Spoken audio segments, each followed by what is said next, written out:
jadi diri sendiri dan coba kembangkan passion yang sesuai dengan kemampuan dan nikmati proses.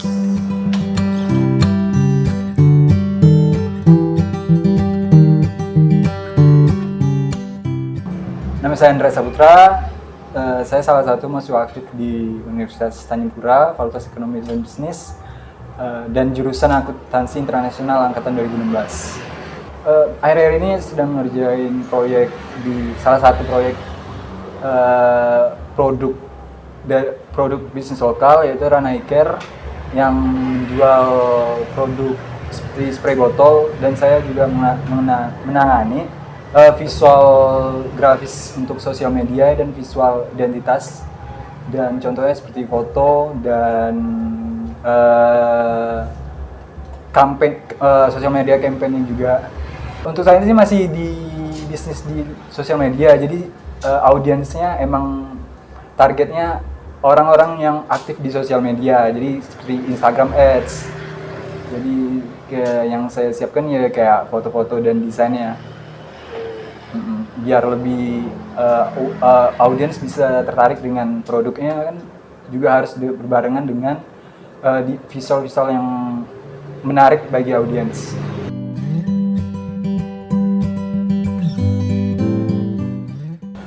Kalau kita ngomong grafis kan itu semua yang berhubungan dengan digital.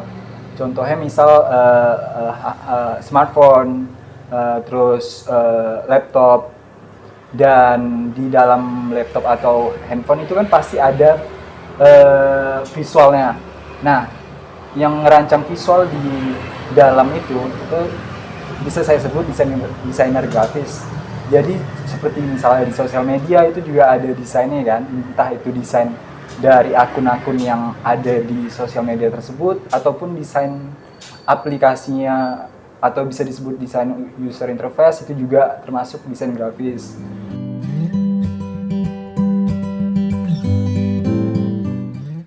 Kalau peluang untuk di Indonesia sih besar sih, karena kita juga udah masuk ke dunia digital kan, di era 4.0 ya kalau nggak salah. 4.0 kan, jadi semua yang berhubungan dengan digital pasti dibutuhkan untuk mengembangkan bisnis mereka. Contohnya salah satu desainer grafis yang saya sebut tadi kan, desainer grafis berhubungan dengan digital. Nah, itu yang menurut saya peluang untuk desainer luar, entah itu dia desainer yang berpendidikan formal ataupun desainer yang seperti saya yang tidak punya latar belakang pendidikan formal sebagai desainer grafis, yang hanya mencoba passion yang saya rasakan. Jadi menurut saya nggak perlu takut sih, entah itu kalian punya latar belakang pendidikan desainer grafis seperti di DKV, jurusan DKV, atau kalian emang benar-benar punya passion di bidang tersebut. Kalau untuk bersaing saya rasa bisa, cuman emang rata-rata biasa studio desain agensi atau agensi dan studio-studio lainnya yang biasa membutuhkan desainer grafis tuh ada rekrutmennya, itu salah satunya requirednya salah satu biasanya adalah harus lulus di jurusan desainer grafis, biasanya ada kayak gitu, dan peluangnya besar untuk di Indonesia. Dan saya salah satu yang ngerasa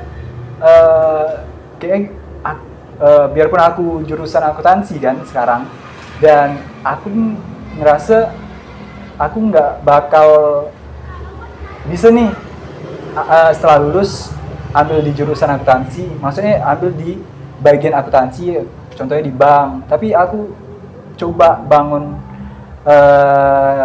percaya diri dulu dengan apa yang udah aku lakukan, terutama di desain grafis, entah itu prosesnya dari 2017, dan aku percaya sih karir aku di desain grafis itu bakal bisa berkembang, biarpun aku berlatar belakang pendidikan akuntansi. Jadi nggak peduli sih kalian mau latar belakang apa, berpendidikan berlatar belakang apa, misalnya kalian manajemen atau ilmu komputer atau akuntansi seperti saya.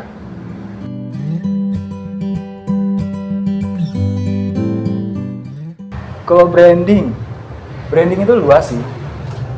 Misal kita sebut branding, biasa kalau saya kan biasa bantu project untuk brand identity. Contohnya nih, di Pontianak kan banyak nih coffee shop banyak brand kan di Pontianak, ada Starbucks, terus ada Side Doors, terus ada Bermuda, terus masih banyak lagi kan. Masing-masing itu kan brandnya emang beda, tapi berkecimpungan di bisnis coffee shop kan. Nah, yang membedakan brand dengan brand identitas, branding maksud saya itu, contohnya misal kayak Nabil pergi ke coffee shop Starbucks, yang didapatkan dari feeling atau experience yang didapatkan pas beli kopi di Starbucks itu pasti beda kan dengan beli di coffee shop lain. Entah kita ngerasa lebih derajat kita lebih naik kan, iya kan, atau rasa yang mungkin lebih enak, terus suasana juga lebih enak, terus dari dekorasi interior tempatnya juga lebih baik kan.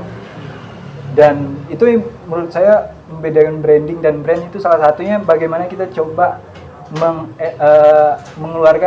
mengeluarkan sih, tapi bagaimana brand punya karakter yang kayak Nabil bilang tadi. Jadi kayak feeling atau experience orang yang rasakan ketika ngebeli atau berkunjung di tempat kita, di brand kita. Ini seolah-olah brand coffee shop Starbucks dengan Bermuda itu feelingnya beda pasti kan, beli sama-sama kopi sih, tapi feeling pas kita beli di Bermuda dan di Starbucks pasti beda. Biarpun masing-masing punya keunggulan pasti ya kan. Nah, itu dia. Jadi soal bagaimana kita coba buat beda brand kita, biarpun kita berkecimpungan di bisnis yang sama, agar bisa dibedakan dengan orang lain. Terus dari visualnya juga kayak warna, itu pasti orang udah tahu lah, pasti branding itu pasti harus ada identitas warna kan. Misal kalian baca komen di Facebook atau apa, saya beli produknya di toko oranye nih, saya beli produknya di toko hijau nih, dia nggak nyebutkan brandnya loh, padahal. Tapi tahu nggak toko hijau itu apa? Nah, tahu kan apa tuh? Tokopedia. Brand oranye apa tuh?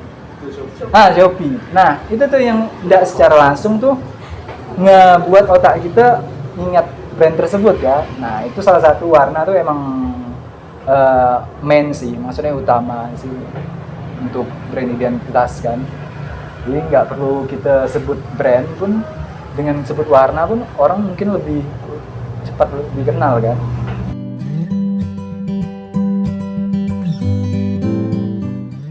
Visualnya kalau menurut saya itu susah, karena sebelum kita menentukan visualnya mau kayak mana, itu kan pasti ada proses kan. Prosesnya tuh kayak kita target audiensnya mau kayak mana, umur berapa, iya kan. Target audiensnya orang umur yang misal target audiens punya kita, brand kita untuk anak-anak, rank umurnya 7 sampai 12 tahun. Itu aja visualnya pasti beda dengan rank umur 18 sampai 30 untuk visualnya. Jadi kita sebelum untuk menentukan visual yang baik untuk brand itu, kita harus tahu dulu target audiensnya, dan itu yang dibutuhkan desainer grafis. Salah satunya soft skill-nya yaitu komunikasi, belajar komunikasi. Karena tanpa belajar komunikasi emang berat sih menurut saya, misal mau bisa deal sama klien. Karena untuk dia paham dengan apa yang kita sampaikan, kan kita harus belajar komunikasi yang baik dan benar, supaya si klien juga paham nih kalau desainnya kayak ini harusnya lebih baik untuk produk dia. Tapi masing-masing biasa tuh ada idealismenya sendiri. Kadang si desainer punya idealis sendiri dan klien punya idealis sendiri. Jadi itu yang kadang yang agak ribet sih menurut saya, dan mau nggak mau si desainer ya harus ikut idealisnya si klien, karena dia klien kita.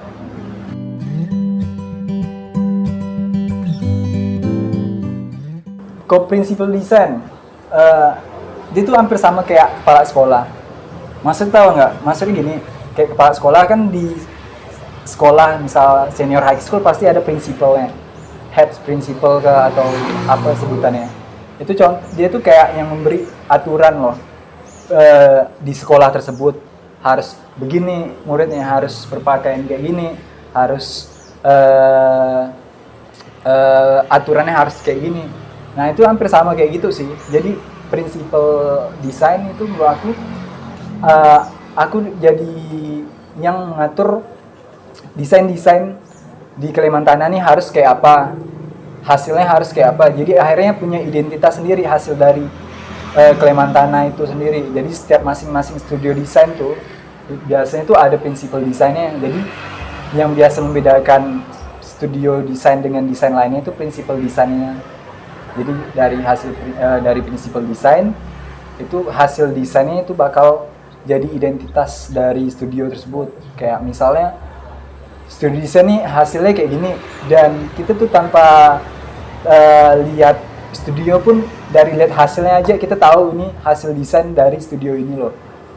Kalau dipilih pasti dia idealis kan, karena gini loh, kita kalau udah kita ngomong di pasar sih itu agak susah kita mau ngeluarin idealis kita sendiri, kecuali emang kalian emang 100% yang berdiri dengan idealis kalian. Kayak aku nih konsisten sama idealis aku kayak gini, pokoknya misalnya kayak gini aku nggak mau kerja, nggak mau ambil proyek tersebut, pokok misal desain yang dari yang aku mau, aku nggak bakal ngambil. Nah kalau aku tuh salah satu yang kayak gitu biasanya, makanya kadang aku ambil desain yang menurut aku yang punya prospek ke depan yang bagus sih. Jadi aku tuh pengen nggak cuman sekedar ngedesain doang, tapi aku tuh pengen Kalimantan ini sebagai konsultasi juga, entah di bidang untuk advertisement, untuk melakukan campaign di sosial media, karena Kalimantan kan fokus masih di sosial media untuk klien-klien kan.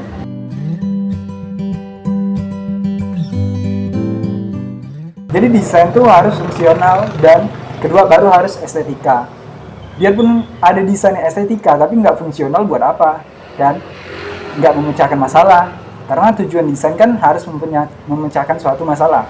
Karena tanpa ada masalah, desain nggak mungkin terbentuk. Contohnya misal kita pengen bangun bisnis dan masalah si klien itu yaitu dia pengen mencakup audiensnya, pengen mendapat aware atau mendapat perhatian dari audiensnya dia inginkan. Jadi seolah-olah desain itu harus juga, tidak harus, dan bukan tidak harus tapi bukan prioritas yaitu estetika, tapi fungsional itu yang paling utama. Karena tanpa fungsional, desain tersebut menurut saya gagal karena misal kita ngedesain barang, produk desain, contohnya misal kita ngedesain gelas,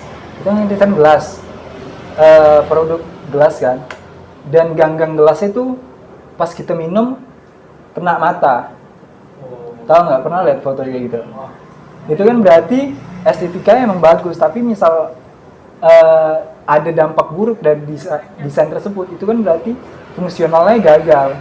Jadi selain estetika, fungsional juga harus diperhatikan. Nggak cuma estetika melulu, kecantikan, keindahan, nggak itu melulu sih desain, tapi fungsionalnya.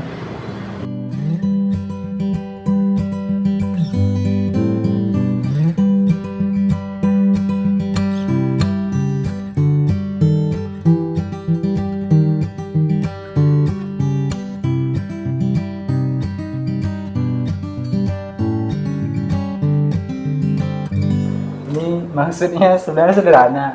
Ini kan kotak kan, kubus kotak. Seperti halnya ISC, Art Locally dan Think Internationally. Jadi kita harus berpikir luar dari kotak tersebut. Dan anak inter kan salah satunya yang menjadi pembeda yaitu kebiasaan kita di kampus sehari-hari yaitu menggunakan bahasa Inggris kan di maklum.